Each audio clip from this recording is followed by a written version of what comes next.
Hey yo, football fans, it's another great year. Fantasy football fiends, grab your beer. Giving you the best draft tips for all your picks. Starts and sits to the waiver wire fix. From my drafts galore to stats that's hardcore. Triple F does it all, have y'all screaming more. So sit back, relax, let the experts prevail. JT Magnum, Ziggy Guns never fail. What is up, Fantasy Football Fiends? My name is Ziggy Guns, along with JT Magnum. And week one is here. Game one is in the books. Peyton Manning and company destroyed the Baltimore Ravens. And then fantasy-wise, what a game for most of the people that you drafted on the Broncos side. Maybe not so much on the Ravens side, but on the Broncos side, everything. And we want to talk a little bit about the game. Today we're going to be focusing, though, also on pick'ems. You know, which teams are probably going to win on Sundays. I know there's pick'em leagues out there, so we're going to help you out on the Sunday, Monday games. We don't really have time to do Thursdays before, so we're only going to be talking about Sunday, Mondays. But, JT, what you think about Thursday's game?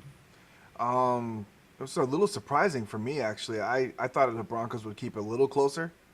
I didn't think it was going to be such a big blowout.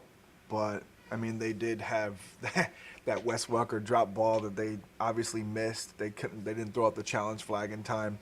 But that didn't. I mean, that changed a little bit of momentum. But I mean, they couldn't really stop Peyton Manning all day long, and it was crazy how I can't believe he threw 7 touchdown passes.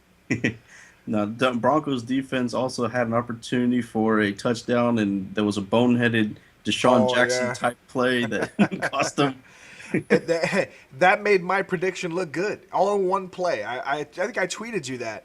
I was like, the Broncos made my decision to sit them look good all in one play, a boneheaded play where they intercepted the ball and then the dude lets it go right before he goes in the end zone. I know fantasy owners must have been punching their television screens or hitting whatever their tables in anger at that because, 6 points sometimes, can get you a long way, especially on defense. And I think the Broncos ended up scoring like just 7 points, which helped my fantasy prediction out a lot, but that was a funny and stupid boneheaded play.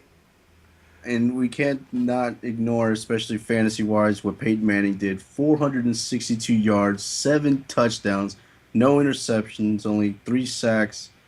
I mean, that was one for the ages when it comes to fantasy. I mean, this was one of the all-time best fantasy football scores, actually. And the surprise to me was Julius Thomas. I had no clue.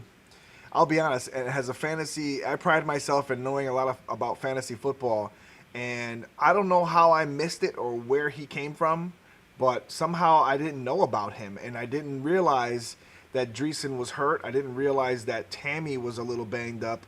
And I never looked into the third option for them. I guess I missed a few of their preseason games, so I must have somehow – he flew under my radar. And now he's the waiver wire pick up the week already, and it's only like it's basically Saturday, and people are going to be scrambling trying to get him. I know in my league, or our league, I should say, I picked him up I tried to put my waiver request in for him just to hold him. I don't need him really, but I'm holding him so that anybody else can't really score points with him against me if they face me and try to pick him up. Normally I would suggest give it a couple of weeks to see what he does, but I think he's already earned his place to be the starter just based on that game. He might not be getting this kind of game all the time, but he was targeted 7 times, especially in a points per reception league. He should be in line with what I would say Antonio Gates should get, knowing that they're probably going to be, a receiving tight end. Certainly Julius Thomas looked like a receiver out there, more so than a tight end. Maybe even Marcus Colston potential the first year he was in New Orleans, whenever he was listed as tight end.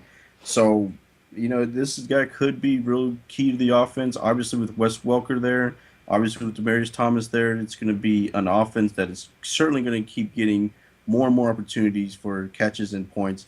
The guy that was the odd man out of the offense was Eric Decker. A lot of people drafted him thinking that he was going to have the season he had last year. I think we're seeing already that Wes Welker is going to be Eric Decker's, guy, and what he was last year. Instead, Decker's going to be really the third, maybe even the fourth option if Julius Thomas is really going to be one looked at. He was targeted 7 times. He didn't look good.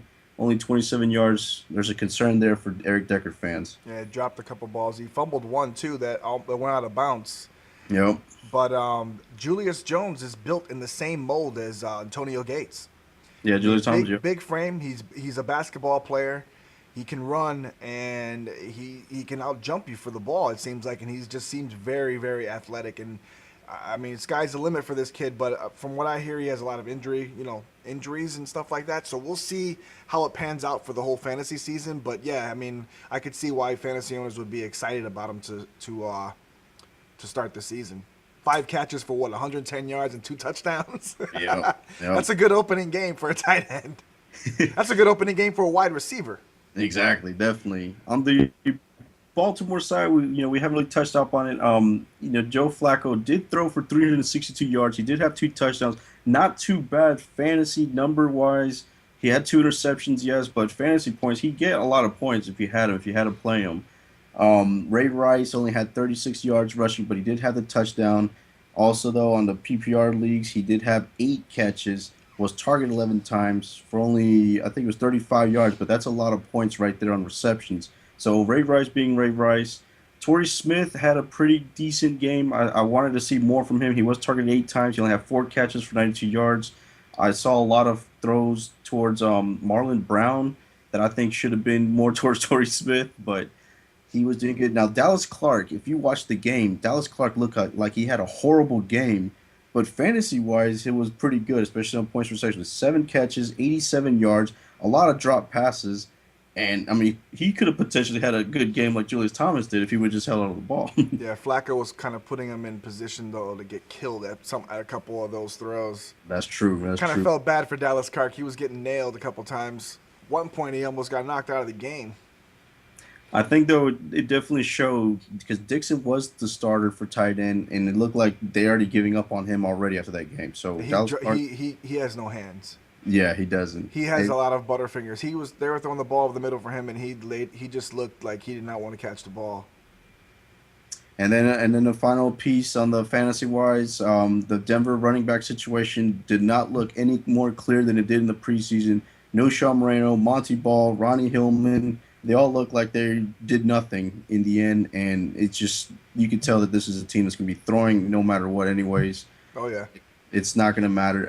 I'm not sure who you should go with. I think if I had to put money on which running back looked better, no Sean Moreno looked like maybe the offense moved a little bit better with him, but I'm not sure. What do you think? I think at the end of the year, it's going to be, by the end of the year, it should be Monte Ball, but that's why I stayed away from them. I stayed away from Denver. If I saw anything that said running back Denver next to it, I stayed away from it fantasy-wise because it's like New Orleans. You don't know what you're going to get with each running back each week. Yep. Darren Sproles can go off. Pierre Thomas can go off. Ingram can go off. You just don't know what you're going to get with those type of teams. So it's hard to draft those type of players and insert them each week and know who's going to do what. So you're better off taking another player. Exactly. That you know is going to at least score you points because you never know what you're going to get with those kind of teams when they have 3-headed monsters like that. It's good for the team, but it's not good for a fantasy owner. Yeah. Well, we'll go ahead and start with the pick'ems for this week, Sunday and Monday. All right, the first game on the docket, Atlanta at New Orleans. Who you got, JT? I actually think New Orleans is going to come out with the first victory just because of the fact they're home. I think that they're going to score. This is going to be a very high-scoring game. I don't think that each team is going to stop anybody. It's going to be like a low-scoring affair, obviously. But New Orleans is going to be hype. They're going to be home. It's Sean Payton's first game back. And I just think they're going to outscore Atlanta. I don't think it's going to be anything. Whoever has the ball last is probably going to win, but I'm just going to say that that's New Orleans. I agree with you. I picked New Orleans also. And the reason why is Sean Payton is back. New Orleans started playing a lot better after their horrible start last year, and I just think that they didn't lose any pieces. Certainly, I think they're more improved, and especially on the offensive side of the ball. So I'm going to go with New Orleans also. I just think being at home is the main advantage of a high-scoring game. I'm looking at it. It could be a 48-45 game. Nail-biter at the very end, but New Orleans should have pulled off. Oakland against the Colts. Who you got? I like the Colts. I don't think Oakland's very good. And that kid Terrell Pryor, I mean, he has one of those potentials where he can go off running and stuff like that, but I just think with Andrew Luck and that team and that improved defense from Indianapolis, there's no way. Oakland has no offensive line. They have no wide receivers. They have no quarterback. The running backs are always hurt. I just I just see Indianapolis running away with this one. Yeah, absolutely. Colts. I think 98% of most leagues already picking the Colts to win this game. Oakland just looked terrible on paper. They look terrible in preseason, and I don't see them beating any. In fact, they might go 1-15 in my opinion. So Colts all the way on that one. Pretty easy pick.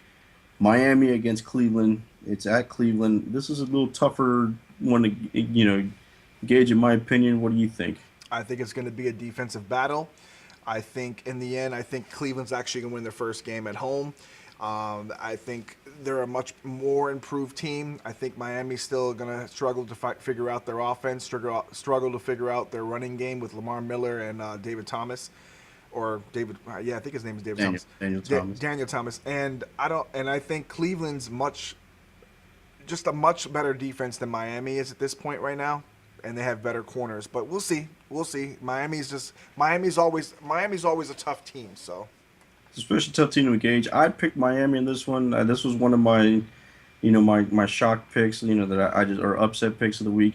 I just think that it's going to be a tight defensive game, but I think Mike Wallace is going to be the difference in it because he still has the height, he still has the speed, he can still go over the top, and I think it's going to come down to Mike Wallace, 45-yard bomb at the end to win the game. In my opinion, that's what I see happening. So I'm going to go Miami on that one. Minnesota at Detroit. Who you got? That's a rough one too. It's going to be a really good game, but I see Minnesota with Adrian Peterson. I don't think Detroit's going to be able to stop him. I just see them. I see Adrian Peterson running all day, and then play action with what's his face, the quarterback from Ponder from Minnesota, and I don't see Detroit being able to keep up with them. I'm opposite. I picked Detroit. I have a feeling that Reggie Bush is just going to make the Detroit Lions what they were a couple of years ago, where that offense is just going to be clicking all cylinders because now they have what they really needed, a running back that one could catch out of the backfield or can, be on the option. They can do so much with them. I just think that now they're going to improve on their third and short a lot. And I think in turn that means more offensive opportunities for the Lions, especially for Calvin and Stafford. So I look for the Lions to win that game, especially. Yeah, big key missing for Minnesota, Kevin Williams. Yeah. He's still out with a knee injury, so maybe Reggie Bush might go off a little bit in there for fantasy owners if you want to insert Reggie Bush this week. If you think Minnesota has a tough run game, Kevin Williams, one of the big defensive tackles for Minnesota, is out. There you go. New England against Buffalo. I don't even think we have to make a pick here, obviously, right? Who you got? I have Buffalo. No, I'm just kidding. My whole family is Bills fans, and I don't care. New England all day in this one. They always own the Bills. And like I said before, until the Bills show me any improvement on defense, I don't care every year all the talk that they do talk and how they improved and who they signed or whatever. You still have to play on the field, and you still have to stop the run, and they have not been able to do that. And I see New England running the ball and passing on them all day. Stephen Gilmore's out for the Bills. They have no cornerbacks. I do not see the Bills winning this game.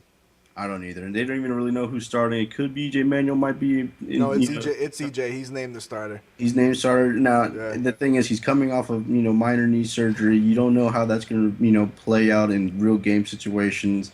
Could flare up, could swell, things of that nature. Yep. And then you're going to have to rely on Tool. That means they've been splitting snaps with the first team offense. So I just there's a room for a lot or a potential for a lot of interceptions being thrown by missed routes and things like that nature. So, yeah, Buffalo, no way you start them. In fact, you need to start New England's defense because I got a feeling there's going to be all kinds of mistakes in this game. Tampa Bay at New York Jets. What do you think? I think Tampa Bay is going to run away with this. I don't think Geno Smith can handle the load at quarterback. I don't think they're going to be that great. And I just see the Bucs just running all over that defense. I agree 100%. Tampa Bay is going to destroy my Jets. Now, I'm a Jets fan, as you can see. I've been wearing the Jets beanie in all our shows. Geno Smith starting. And same thing kind of like with EJ Manuel. He's only had a few weeks with the first team offense. Potential for a lot of mistakes. We saw 3 interceptions in a preseason game, and this time it's for real. Tampa Bay has a pretty good defense. Obviously, you got, the ex-Jet, Mr. Island himself, Darrelle Revis, and I got a feeling he's going to maybe even get a couple of picks himself. So yeah, Tampa Bay all the way on that one. Kansas City at Jacksonville. I like. I actually think honestly that Jacksonville might pull this out. I Wow. think Chad Henne might get the start. We're not sure who's going to get the start, but I don't think Kansas. I think Kansas City's improved. I'm just not an Alex Smith fan. I'm not sold on him yet. So Yeah, I just feel like Jacksonville might actually, just because they're home. If this was at Kansas City, I might pick Kansas City, but I like Jacksonville in this one. I've told you this already. Andy Reid is now the coach, and he can make quarterbacks look even better than they really are. I think that in turn means Alex Smith is going to be more of a gunslinger than the bus driver. I think that means he might have more interceptions, but I think that also means though is that his decision making was pretty smart. I think with Jamal Charles there, that gives Kansas City an edge. I'm picking Kansas City over Jacksonville. I just don't. Jacksonville's one of those teams where until they show me something, and with Justin Blackman being suspended, they don't really have much in the offense aside from MJD. So I'll go Kansas City. Seattle at Carolina. I think me and you are unanimous on this one too. Yeah, I think Carolina's going to give them a good game, but I don't think they can hang with Seattle. Seattle's too tough. That defense is too tough. That offensive line's tough. They're going to run all over them. Yeah, I don't see Carolina winning. They might keep it a little close, but in the end, Seattle probably pull away. Yeah, I think it's going to be one of those like real tight games at the beginning, maybe first half, and then Yeah, Seattle. All of a sudden, you look up the score's probably going to be 35 to 7, and it's like, well, what happened? I think yeah, that's what happened. They're yeah. going to wear him down. They're going to run with Marshawn Lynch and Russell Wilson. You're going to see the defense just crack, and then just get tired. Yeah, Seattle all the way on that one. Cincinnati at Chicago, probably one of the toughest ones I had to pick in the pick'ems. Yeah, I'm gonna go with Cincinnati in this one just because of the fact they have a better defense, and they're more established on offense. And Chicago's offense still is unclear with Jay Cutler and their receivers. So I'm gonna go opposite. I pick Chicago. I just think that they're a team that always wins at home. They pull it out. I think it's gonna be a real low scoring, defensive type game, and I don't know if I necessarily trust that AJ Green is really 100%. I just think in turn that means that the Cincinnati offense might be a little bit off. I trust more Cutler with Brandon Marshall, so I'm gonna go Chicago just by that slight margin, probably a 28 to 20, 3 kind of game. We'll see. Tennessee at Pittsburgh. What do you got? I actually like Tennessee in the first Wow. one. I know that Pittsburgh's improved or whatever, or not improved, but they've lost a lot of pieces, and they had the number one defense last year, so they always had the good defense. They had Ben Roethlisberger, but I don't know. I for some reason I just think Tennessee's kind of like that quiet team this year that might actually do very well. Now, that'd be an upset of the week for sure if you get that right, because the 94% has picked Pittsburgh. Oh yeah, I think Pittsburgh, in my opinion, should still win. Yes, they don't have that. The running game is probably the biggest question mark. Redmond, Felix Jones, even, and I forgot who the other guy was playing in the mix. But I think in the end, Ben Roethlisberger would get it done. He always seems to get it done, especially at home. I'm gonna go Pittsburgh. Green Bay at San Francisco. Obviously, I know you're picking San Francisco, right? I think it's a little bit tougher than you think, but what do you think? I think San Fran's gonna blow them out just like they did again, just like they did in the playoffs. I don't know. I don't see Green Bay beating. They're starting four rookies. One of their wide receivers is gone. Their starting cornerback is gone. They have a rookie left tackle starting against a 49ers defensive front that can get after the quarterback just with four men front. I Yes. don't see, I don't see unless Aaron Rodgers has an amazing game and goes off. I don't see them beating San Fran, unless they somehow establish a running game overnight. I don't see Green Bay being able to run. I don't see. I know they can pass on the Niners because I mean, when you throw 50 times a game, of course you can pass on anyone. Yeah. But I don't see them beating the Niners. I don't see them beating the Niners. I think though it's going to be a little bit closer than what people would think. I honestly, like I said, I picked Colin Kaepernick. Colin Kaepernick to just go off, and I think he still will. And I think the running game is going to destroy Green Bay at the end. But I think whenever the team is behind, say 2 touchdowns, 3 touchdowns, Green Bay usually tends to, with Aaron Rodgers, start throwing, real quick strikes, touchdowns. And I think it's going to, in the end, make it be a nail biter. But yeah, in the end, San Francisco is going to win the game real handily at first, hold off at the end of the game, and that's what I think is going to happen. Arizona at St. Louis. I think this is going to be one of those games where we all pick the same one also. I like St. Louis in the first game. I think just being at home, they have very good defense. Although this game is going to be very tight, this game is going to be very close. I think in some ways whoever wins is going to win by a field goal. But I see it being St. Louis. They got the better kicker as well. So I agree. I picked St. Louis also. Same reasons. It's going to be interesting though to see just how well Arizona offense is with Carson Palmer at the helm. Could be a potential for an upset, but yeah, I'll pick St. Louis also. New York Giants at Dallas. Probably a closer game than anybody would think. Who you got?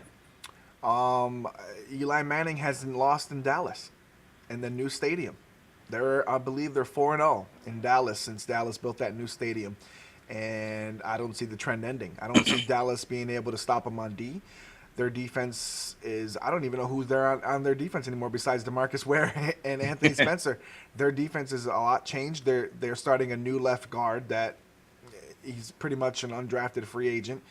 The defensive front for the Giants is going to be attacking Romo all day, and I just see the Giants pretty much. I don't see them blowing them out, but I see the Giants playing a very close, tight game, but the Giants pulling it out at the end. I agree. It's funny because I live here in Fort Worth, Dallas area, and I follow New York area, sports. So I'm, in tune with both of what local radios are saying on each side, and it's funny because you have what Dallas considers probably one of their best looking teams that they've had in a while, and then the same for the Giants, and same thing. After many upsets, this looks like it's going to be the year of the Giants, and it's just funny hearing both medias of the area talking like that because you would think it's the same team. You have two quarterbacks you have one that's a Super Bowl champ, you have one that is like probably the best fantasy quarterback but never wins the big thing in real life with Tony Romo, and then you have a team that has past glory defensively, and now they both think that they fixed it. Both the question marks is going to be the running game. We don't know how well David Wilson's going to do with the full load. You don't know if DeMarco Murray is going to be healthy. I think in the end it's going to be a real close game. It comes down to the field goal kicker, and maybe the Giants have the edge on that over Bailey. So Giants by field goal. Monday night games: Philadelphia at Washington. Who you got? I like Washington. First game back for RG3. They're home, and Philadelphia can't stop the run. And RG3 and Alfred Morris can run, and RG3 already said it. I don't care. If I have an open lane, I'm taking off. So I don't see Philadelphia being able to stop the Redskins' attack. And from what I saw in preseason, everybody was running on the Eagles, and I'm talking about the first stringers. Like I think they allowed 2 40-yard runs and a 60-yard run in 3 games. So I just see the Redskins running all day on them. It's going to be very interesting because now we're going to finally get to see just how much of this offense has been talked about, the Chip Kelly offense.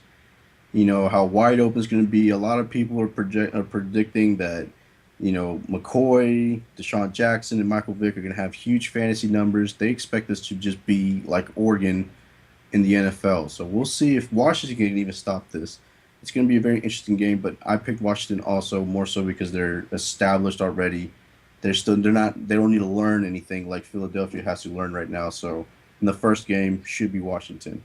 Houston at San Diego. I think this is a no-brainer, right? What do you got? All right, Houston. Yeah, Houston. San Diego is not going to be able to run, and they don't have the team that they once had. Although they do have Phillip Rivers, that guy is still good. That guy can still sling it. That guy can still find open guys. He's like the Ben Roethlisberger. He just finds a way to win sometimes, but I don't think he just has enough pieces on that team to stop a Houston attack on defense, and I don't think he has enough tools on offense to just overcome a Houston defense that is really, really good. Yeah, Houston's defense is really well, especially now in the past, I think. Even though Ed Reed might not play, still not going to be enough. Antonio Gates should get a good game fantasy-wise if you're looking at it in a fantasy perspective, but Houston destroying San Diego. Well, that's our picks of the week. We hope, this helps you out, and if, the advice that we've given you, JT, you want to end it off? Yeah, if you if you have your picks that you want to give us, feel free to leave them in the comment section. If you have any suggestions about our fantasy picks during the week on Thursday or on Wednesdays when we release our stardom and situms, feel free to leave those comments in the comment section. We're always welcome to feedback and and we just like, interaction with our fans. So thank you for watching, and we'll see you again on Wednesday when we do our Stardom and Situms, and enjoy the NFL on Sunday and Monday. It's It's gonna be a good one. It's gonna be a lot of good ones. DirecTV, free Red Zone and free games for DirecTV this week. So check it out. Yeah. All right, for JT Magnum and Ziggy Guns. Fantasy Football Fiends, we out. Peace.